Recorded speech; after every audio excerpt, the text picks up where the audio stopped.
இந்த நாளிலே நாம் தேவ பிரசனம் இல்லாத வாழ்க்கையும் ஆசீர்வாதமும் எப்படி இருக்கும், எதை நாம் முக்கியப்படுத்துகிறோம், தேவ பிரசன்னமா அல்லது தேவனுடைய ஆசீர்வாதங்களையா?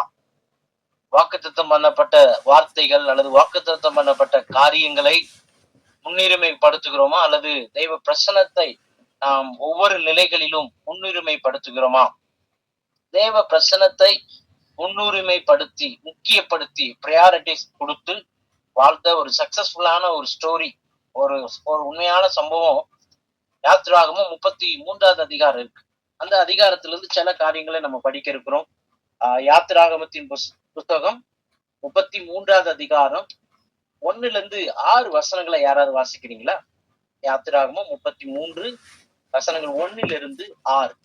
கர்த்தர் மோசேயை நோக்கி, நீ எகிப்து தேசத்திலிருந்து நீ அழைத்து கொண்டு வந்த ஜனங்களை இவ்விடத்தை விட்டு புறப்பட்டு உன் சந்ததிக்கு கொடுப்பேன் என்று நான் ஆபிரகாமுக்கும் ஈசாக்குக்கும் யாக்கோபுக்கும் ஆணையிட்டு கொடுத்த பாலும் தேனும் ஓடுகிற தேசத்துக்கு போங்கள்.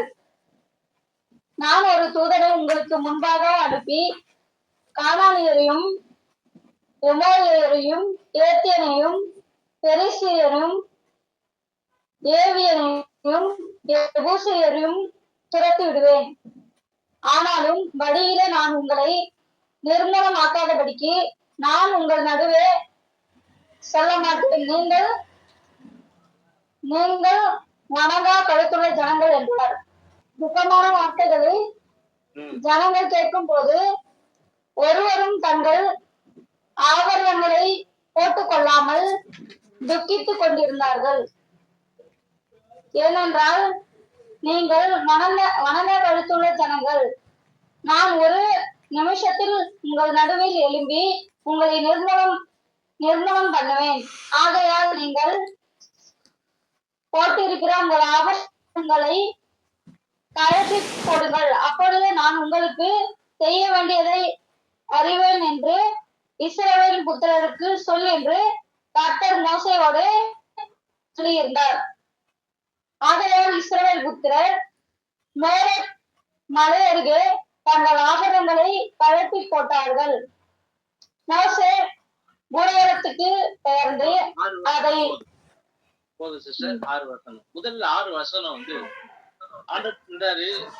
முதல் வசனத்துல நான் உங்களுக்கு ப்ராமிஸ் பண்ண வாக்குத்தத்தம் செய்த அந்த கானான் தேசத்துக்கு நீங்க போங்க, நான் உனக்கு முன்னாடி ஒரு தூதனை அனுப்பிச்சு இவங்களெல்லாம் நான் விரட்டி விட்டுறேன், ஆனா வழியிலே நிர்மூலம் பண்ணாதபடிக்கு நான் உங்களோட வரமாட்டேன்.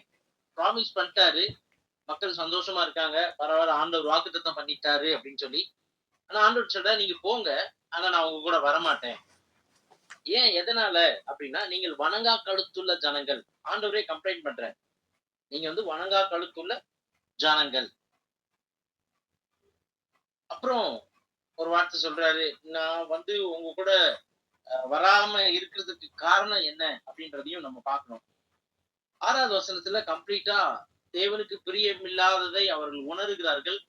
உடனே அவங்க வாழ்க்கைய வந்து ஒரு மாற்றத்தை கொண்டு வராங்க. எப்படி மக்களுடைய மனநிலைமை ஒரு மாற்று சிந்தையா இருந்துச்சு.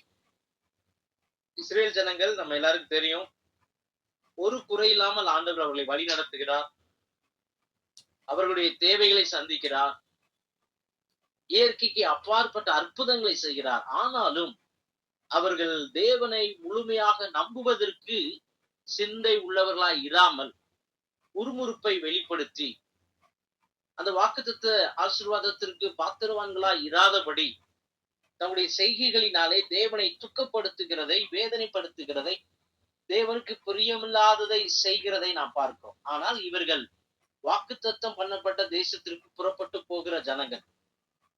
ஆண்டவர் அவர்கள் கொடுத்த மிகப்பெரிய ஒரு விடுதலை, அடிமைத்தனத்திலிருந்து, மனித ஆதிக்கத்திலிருந்து, கட்டுப்பாடிலிருந்து, இருளின் ஆதிக்கத்திலிருந்து முற்றிலுமாய் விடுதலையாக்கப்பட்டவர்களாய் ஒரு ராஜரீக ஆசாரிய கூட்டமாய் கர்த்தர் அவர்களை வேறு பிரித்து அவர்களுக்கென்று வைத்திருக்கிற ஒரு தனித்துவமான ஸ்பெசிபிக்கா இவர்களுக்காகவே ப்ரிப்பேர் பண்ண ஒரு செழிப்பான ஆசீர்வாதமான தேசத்திற்கு கொண்டு போகணும்னு அவர் விருப்பப்படுறாரு. ஆனால் இங்க இவரிடத்தில் காணப்படுகிற காரியங்களை சுட்டிக்காட்டி, நான் உங்களுக்கு முன்னாடி ஒரு தூதனை அனுப்புறேன், ஆனாலும் நான் வரமாட்டேன். இப்ப கொஞ்சம் சுதாரிச்சிட்டார் மோசே. as a லீடரா கண்டுபிடிக்கிறார், ஃபைண்ட் அவுட் பண்றாரு. என்ன பிரச்சனை, ஏன் ஒரு ஒரு ஒரு ஃபீலிங், ஒரு ஒரு வழி நடத்துதலோ அல்லது உள்ளுக்குள்ள ஒரு உள் உணர்வு இல்லை. ஆண்டுடைய பிரசனத்தின்படி அல்லது ஆண்டுடைய சமூகத்திலிருந்து இந்த காரியத்தை ஆரம்பிக்க வேண்டும், நடத்த வேண்டும் என்கிற எண்ணம் கொண்டவர் அவர். அப்ப முதல் 6 வசனங்களை நீங்க பாத்தீங்கன்னா, நீங்க கானான் தேசத்துக்கு போங்க, ஆனா நான் உங்க கூட வரமாட்டேன். தேவன் ஆசீர்வாதங்களை நம்முடைய வாழ்க்கையில கொடுக்கலாம், ஆனால் அவருடைய பிரசன்னம் இல்லாமல் அதை அனுபவிப்பது வாழ்க்கையின் ஒரு முழுமையான பகுதியா இராது. நிறைய பேர் என்ன நினைக்கிறாங்கன்னா, தேவன் தந்த ஆசீர்வாதத்தை, பாதுகாப்பை, செழிப்பான வாழ்வை, வீடை அல்லது உறவுகளை, நல்ல குடும்ப நட்புகளை, மருமகனோ மருமகளோ மகளோ பிள்ளைகளோ பேரம் பேத்திகளோ ஆண்டவர் தந்த ஆசீர்வாதங்கள் மீது அதிகமான பற்றை வைத்து விடுகிறார்கள். ஆனால் ஆண்டவர் விரும்புவது அவருடைய பிரசன்னத்தில் அமர்ந்திருப்பது, அவருடைய சமூகத்தை நாடுகிற, அவருடைய பிரசன்னத்தை விரும்புகிற பிள்ளைகள் எழும்ப வேண்டும் என்று சொல்லி ஆண்டவர் விரும்புகிறார். 33வது அதிகாரம் அதற்கு மிகப்பெரிய ஒரு எடுத்துக்காட்டு. தேவ பிரசனம் அப்படின்னா என்ன அங்க பெருசா இருந்துற போது, ஆண்டுடைய சமூகத்துல ஆண்டுடைய பிரசனத்தோடு ஆரம்பிக்கப்படுகிற, பிரசனத்திலிருந்து ஆரம்பிக்கப்படுகிற காரியங்களில் எப்படி ஒரு வெற்றி, ஒரு முன்னேற்றம் காணப்படும் என்பதை நாம் அனைவருமே அறிந்திருக்கிறோம். மறுபடியும் ஒரு வார்த்தை சொல்றேன், ஆண்டுடைய பிரசனம் இல்லாத வாழ்க்கை முழுமை ஆகாது. தேவனுடைய பிரசனம் இல்லாத எந்த ஒரு நன்மையும் நமக்கு பயன் இல்லாததாய் மாறிவிடும். ஆண்டுடைய பிரசனத்துல நமக்கு அப்படிப்பட்ட ஒரு ஆசீர்வாதங்கள் எல்லாம் ஆண்டவர் வைத்திருக்கிறார். சங்கீதம் 16:11 சொல்லுது, வாசிக்கிறீங்களா? சங்கீதம் 16:11. இன்னொருத்தர் சங்கீதம் 27:4. சங்கீதம் 27:4. கர்த்தரிடத்தில் ஒன்றை நான் கேட்டேன், அதையே நாடுவேன். நான் கர்த்தருடைய மகிமையை பார்க்கும்படியாகவும் அவருடைய ஆலயத்தில் ஆராய்ச்சி செய்யும்படியாகவும் நான் என் ஜீவனுள்ள நாளெல்லாம் கர்த்தருடைய ஆலயத்தில் தங்கியிருப்பதே நாடுவேன். ஒரு பெரிய டிசைர் இருக்கு, நான் அங்கேயே இருந்துடுறேன். ஆராய்ச்சி செய்யறது, மகிமையை பார்க்கணும்.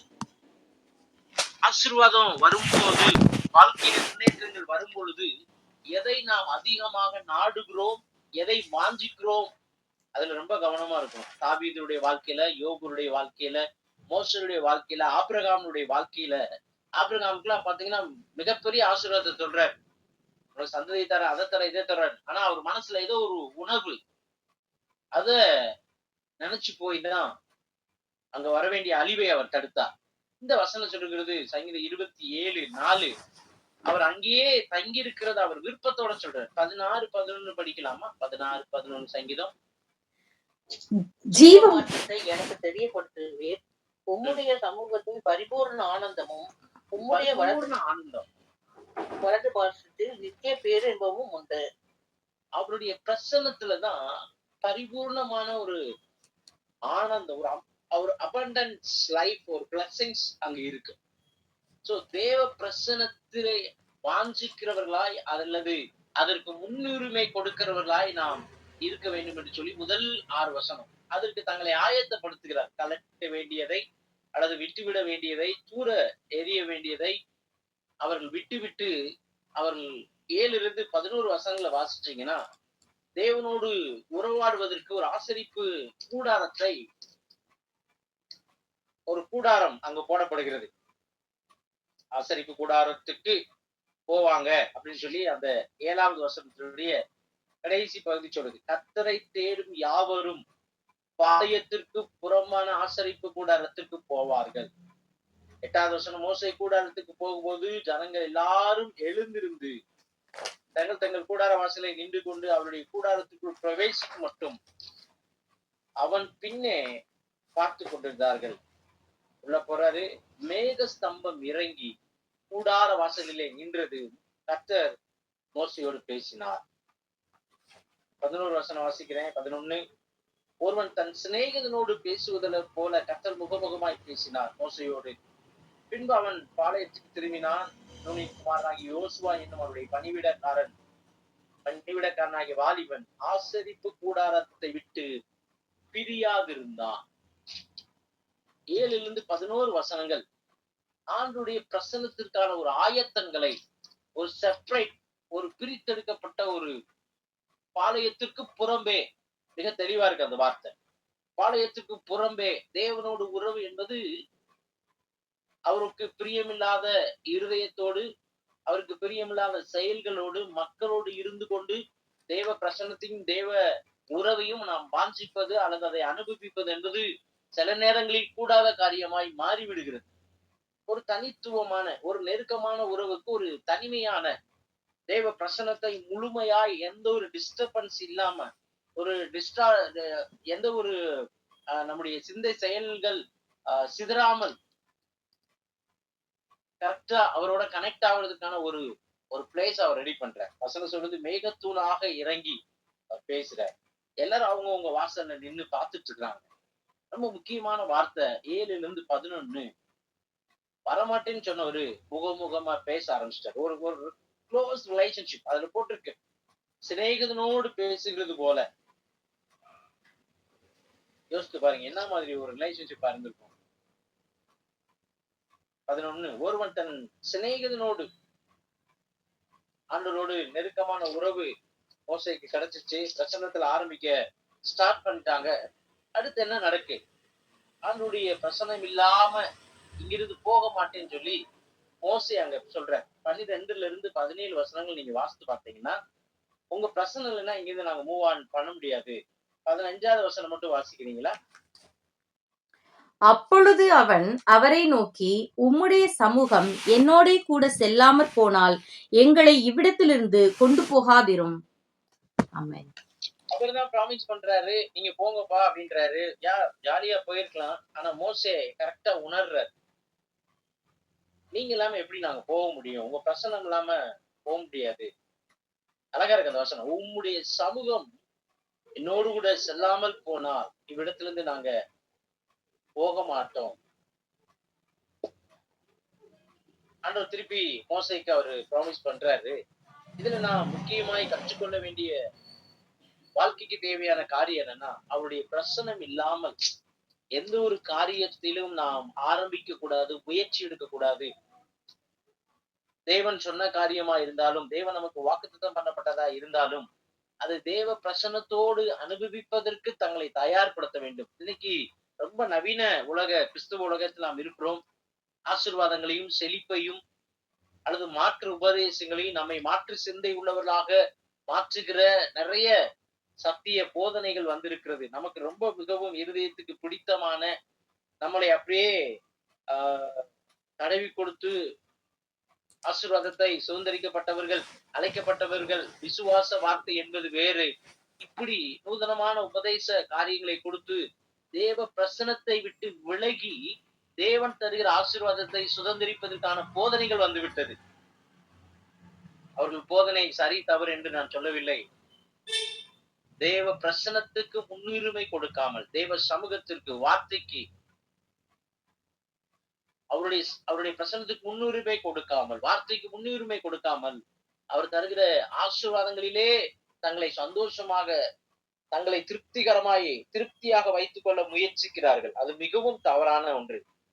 அதிலே நாம் மிகவும் கவனமா இருக்கணும். அவருடைய பிள்ளைகளா இருக்கிற நாம், நம்முடைய பொருளாதார வளர்ச்சி வருகிற பொழுது, ஆவிக்குரிய வரங்கள் வெளிப்படுகிற பொழுது, வசனத்தினுடைய வெளிப்பாடு கர்த்தர் நமக்கு தருகிற பொழுது, நாம் அதிகமாய் தேவ பிரசனத்திற்குள் நம்மை மறைத்துக் கொள்ள வேண்டும்.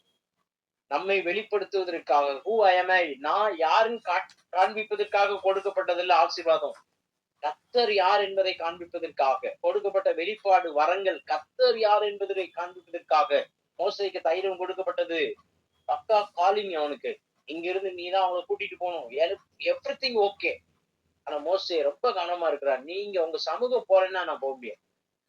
ஏன்னா அவருடைய சமூகத்தில் இருக்கிற ஒரு தீர்வு, அவர் சமூகத்தில் இருக்கிறதான ஒரு தெளிவு வேற எங்கேயும் கிடைக்கும். வார்த்தையில் இருக்கிற ஒரு தெளிவு, வார்த்தையில் இருக்கிற ஒரு விதமான நம்பிக்கை, பாதுகாப்பு பிரசன்னத்தில் இருக்கிற அந்த பாதுகாப்பு வேற எங்கே இல்லை என்பதை மிக தெளிவாக அறிந்திருந்தார்.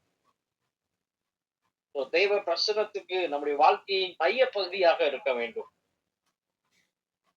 சொல்றாரு, என் பிரசன்னம் உன்னோடு கூட வரும், நான் உனக்கு முன்னாடி போறேன். 12ல இருந்து 17 பாத்தீங்கன்னா, நீங்க போங்க, உன் பிரசன்னம் முன்னாடி வரும், நான் உனக்கு இளைப்பாறுதல், ஒரு ஒரு ஒரு சமாதானமான ஒரு வாழ்க்கையை, ஒரு இளைப்பாறுதலான பிரயாணத்தை உனக்கு நான் கட்டளையிடுறேன். அதான் இளைப்பாறுதல்னா ஒரு ரெஸ்டா, அவருடைய இளைப்பாறுதல். இளைப்பாறுதல்னா சிலர் மரணத்தை ஒப்பிட்டு பேசுறாங்க. இந்த பிரசனத்துக்குள்ள இருக்கிற அந்த இளைப்பாறுதல் என்பது வேறு, அங்க சொல்லப்படுகிற இளைப்பாறுதல் என்பது வேறு. அடுத்து மோசேக்கு இன்னொரு அலாதி பிரியம். ஓகே, உங்க பிரசனம் முன்னாடி போகணும், அதுலயே அவன் திருப்தி அடைஞ்சு அதோட நிறுத்தி விடல, இன்னும் அடுத்த ஒரு முன்னேற்றத்தின் பாதைக்கு போறான். என்ன கேக்குறான்னா, உங்க மகிமைய நான் பார்க்கணும். பிரசன்னம் வேற, மகிமை வேற. இப்ப சொல்றாரு, எப்ப நீ அப்படிலாம் பார்த்தேன்னா நீ செத்து போவ, யாரும் அப்படிலாம் பார்க்க முடியாது, நான் முன்னாடி போறேன், நீ வேணா பாத்துக்கோ அப்படின்னு சொல்ற. டைம்ல அதனால நான் உங்களுக்கு சுருக்கமா சொல்றேன். 18ல இருந்து 23 நீங்க குறிச்சுக்கோங்க. தேவனுடைய மகிமையை பார்ப்பதற்கு மோசே தன்னுடைய விருப்பத்தை தெரிவிக்கிறார். உடைய மகிமை எனக்கு காண்பியும். ஆண்டவர் சொல்றாரு, நான் உனக்கு நல்லதெல்லாம், உனக்கு முன்னாடி எல்லாம் போறேன் வரேன் கரெக்ட், ஆனா என் முகத்தை யாரும் பார்க்க முடியாது. அப்போ ஒரு இடத்துக்கு கூட்டிட்டு போறாரு, அங்க வச்சு அவனை தன்னுடைய பிரசன்னத்தை, தன்னுடைய மகிமையை லேசா காண்பிக்கிறார். என்னன்னா 21 பின்னு கத்தர், இதோ என் நண்டையில் ஒரு இடம் உண்டு, அங்கே கண்மலையில் நில்லு, என் மகிமை கடந்து போகும்போது நான் உன்னை அந்த கண்மலையின் வெடிப்பிலே வைத்து நான் கடந்து போக மட்டுமே என் கரத்தினாலே உன்னை மூடுவேன். பின்னாடிதான் முகத்தை பார்க்க மாட்டேன். காரணம், அவர் பரிசுத்தம் உள்ளவர். மனிதன் முழுமையாக அவரை காண முடியாத ஒரு அவ்வளவு பரிசுத்தமானவர். யோவான் சொல்றாரு, நான் அவருடைய பிரசன்னத்துல செத்தவன் போல ஆயிட்டேன், அவ்வளவு பவர்ஃபுல்லானது. ஆனாலும் தன்னை வெளிப்படுத்த அவர் விருப்பமுள்ளவராயிருப்பார். யோசித்து பாருங்க, சர்வ வல்லமையுள்ள தேவன், சாதாரண மோசே, ஆனாலும் தன்னுடைய ஊழியக்காரனாக பிரசன்னத்தை விரும்புகிறவனாய் இருக்கிறபடினாலே, மகிமையை அவன் வாஞ்சிக்கிறபடினாலே, தன்னை காண்பிப்பதற்கு, தன்னை வெளிப்படுத்துவதற்கு ஆண்டவர் விருப்பம் உள்ளவராயிருக்கிறார். ஆமென், ஆமென். அவருடைய கிருபையை நமக்கு அவர் தர்ற. என்ன ஒரு ஒரு பாசம் நம்ம மேல இருந்திருக்கும், யோசித்து பாருங்க. அப்படிப்பட்ட ஒரு ரிலேஷன்ஷிப்ல ஆண்டவர் நம்மளை பாக்குற.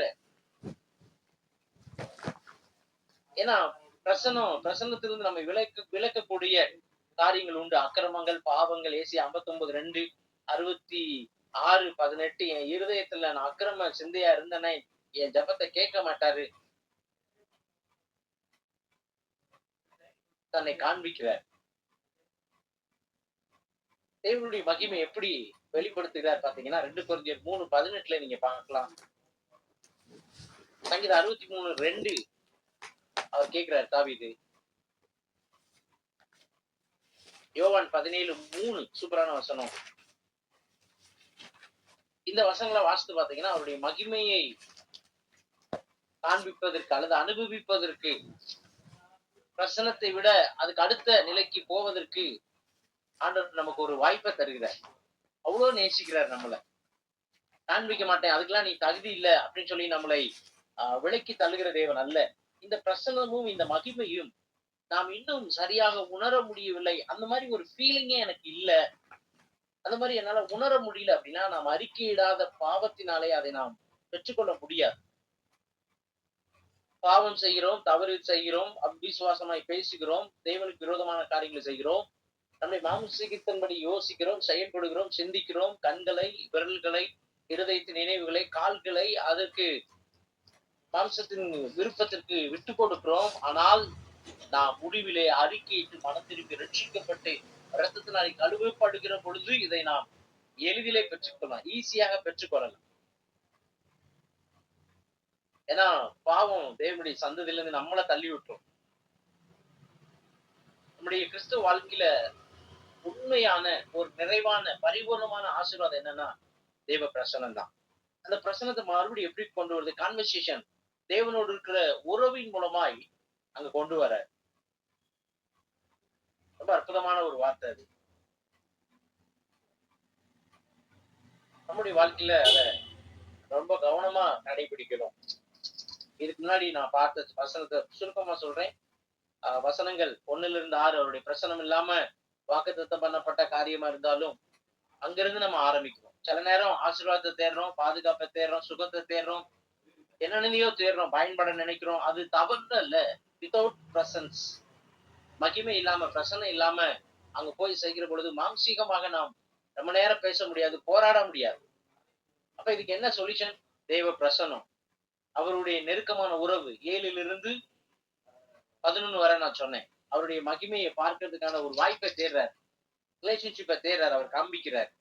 12-17 வசனங்கள் வரைக்கும் பாத்தீங்கன்னா அவர் சொல்றார், நாங்க பிரச்சனை இல்லாம போக மாட்டேன்னு சொல்றாரு. 18-23 வரைக்கும் மோசையுடைய மிகப்பெரிய ஒரு அலாதி பிரியம் நம்முடைய வாழ்க்கையிலும் அது இருக்கணும். அவருடைய பிரசனத்தை விரும்புகிற, வாஞ்சிக்கிற ஒரு நபராய் நாம் இருக்கணும். அந்த பாவத்தை எப்படி நாம் விலக்கி அதுல இருந்து எப்படி நான் வெளியே வரணும், தேவனை விட்டு பிரிக்கிற காரியங்களில் இருந்து, அதற்கான ஏராளமான வசனங்கள் உண்டு. கர்த்தரோடு மிகவும் நெருங்கி சேர்வதற்கு சங்கீதங்களில் இருக்கு, 1 யோவான்ல இருக்கு. தேவ பிரசனத்தை திரும்ப எப்படி நாம் பெற்றுக்கொள்வது? ஒரு சிந்தை உடையவர்களா நாம் இருக்கணும். தேவனுடைய வித்து எனக்குள் இருக்கிறபடினாலே நான் பாவம் செய்யாதபடிக்கு, தேவனால் பிறந்த எவனும் பாவம் செய்ய மாட்டான் என்று சொல்லுகிற அந்த நிலையை அடைவதற்கு அதிகமான காத்திருப்பும் ஜெபமும் நம்முடைய வாழ்க்கையில தேவை. எப்படி தைரியமா போக முடியுமா?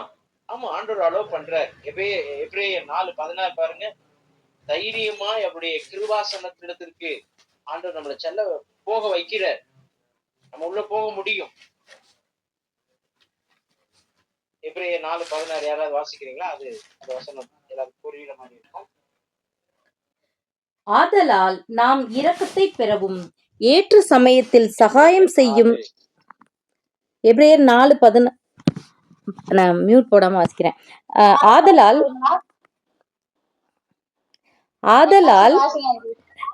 ஆதலால் நாம் இரக்கத்தை பெறவும் ஏற்ற சமயத்தில் சகாயம் செய்யும் கிருபையை அடையவும் தைரியமாய் கிருபாசன தண்டையிலே சேரக்கடவோம். ஆமென். கிருபையின் ஆசனம் அங்க போய் நம்ம ரினியூவல் பண்ணிக்கலாம். நம்மளே ஆண்டவர்கிட்ட ஒட்டு கொடுத்துட்டோம்னா ஆண்டவர் அதுக்கப்புறம் பார்த்துப்பார். ஆனா என்னுடைய வாஞ்சை, என்னுடைய விருப்பம் அவருடைய பிரசனம் இல்லாம, அவருடைய மகிமை இல்லாம, அவருடைய நடத்துதல் இல்லாம, அவருடைய வார்த்தை இல்லாம நான் எங்கேயும் போக மாட்டேன்னு சொல்லி ஒரு தீர்மானம் உள்ள ஒரு வாழ்க்கை 3 பகுதியா நான் பிரிச்சு சொல்லியிருக்கிறேன். ஆண்டவரோடு இருக்கிற உறவுக்கு சில வசனங்கள் இருக்கு. யோவான் 15:4 என்னல நிலைச்சிருங்க, நான் உங்களை நிலைத்திருப்பேன் அப்படின்னு சொல்லி. யாக்கோபு 4:8, சங்கீதம் 25:14 அவருக்கு பயப்படுகிறவர்களுக்குள்ள அவருடைய சீக்ரெட்ஸ் இருக்கு, ரகசியம் இருக்கு. தேவ மகிமையை அறிந்து கொள்வதற்கு சில வசனம் சொன்னேன். 2 கொரிந்தியர் 3:18, சங்கீதம் 63:2, 17:7 யோவான் வசனங்களை நான் வாசிச்சோம். ஆண்டவர் நம்மோடு கூட இருப்பதற்கான ப்ராமிசஸை எங்க தர்றாரு? ஆண்டவர் இருப்பேன்னு சொன்னார். நீ போ, நான் இருப்பேன்னு சொல்லி யோசுவா 9 சொல்றாரு. யோசுவாக்கு ப்ராமிஸ் பண்றாரு. ஏசியால பாத்தீங்கன்னா ஏராளமான வசனங்கள் இருக்கு. நான் கூட இருப்பேன்றத அவர் உறுதிப்படுத்துறார். சங்கீதம் 23:4 என்ன நெருக்கமான சூழல்கள் வந்தாலும் எனக்கு ஒரு நம்பிக்கை உண்டு. தேவரீர் ஒரு கோலும் என தடியும் என தேற்றும், என்னோடு கூட இருக்கிறேன். நான் மரணத்தின் பாதையில இருளி நடந்தாலும் நான் பயப்பட மாட்டேன், ஏனென்றால் கர்த்தர் இருக்கிறார்.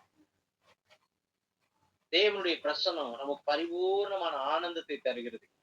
ஆனால் பாவமோ தேவனுக்கு நமக்கு இருக்கிற பிரிவை தருகிறது. இது எப்படி சரி பண்றது? ஜபம் தான் மறுபடியும் நம்மை திரும்ப தேவனோடு இணைக்கிற ஒரு பாலமாக, அல்லது தேவனோடு இன்னொரு ஒரு ஸ்ட்ராங் ரிலேஷன்ஷிப் கொண்டு வரது தான் ஜபமா இருக்கு. தேவனோடு அப்படி நெருங்கி போறதுனால என்ன தம்பி கிடைக்கும்? ஒரு பெரிய டிரான்ஸ்ஃபர்மேஷன் லைஃப், மாற்றப்பட்ட ஒரு வாழ்க்கை, மாற்றப்பட்ட சிந்தை, மாற்றப்பட்ட செயல்கள். டோட்டலா ஆண்டவர் நம்முடைய மாம்சத்தின் கிரிகளை அழிச்சு போட்டு கம்ப்ளீட்டா சேஞ்ச் பண்றார். நெருக்கம், தேவனோடு இருக்கிற நெருக்கம் நம்மை பரிசுத்தவான்களாய் மாற்றும். ஏன்னா நம்மை அழைத்தவர் பரிசுத்தர் ஆகியால் நம்முடைய நடக்கை எல்லாவற்றிலும் நாம் பரிசுத்தமா இருக்க வேண்டும் என்று சொல்லி பேதுரு எழுதுறார். ஏன் மகிமையை பார்க்கணும்? அந்த எக்ஸ்ட்ரீம் லெவல்னா போகணுமா? ஐயா, அந்த மகிமையை பார்க்கணும், பிரசனத்தை விரும்புவதுடைய நோக்கமே நான் ஆவிக்குரிய வாழ்க்கையிலே நான் வளர்ச்சி அடைந்து கொண்டே இருக்கிறேன்.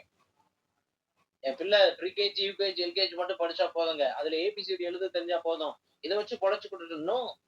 எந்த பேரண்ட்டும் அதை விருப்பப்படுறது கிடையாது. அடுத்த கிளாஸ் போறதுக்கு நம்ம ட்ரை பண்றோம்.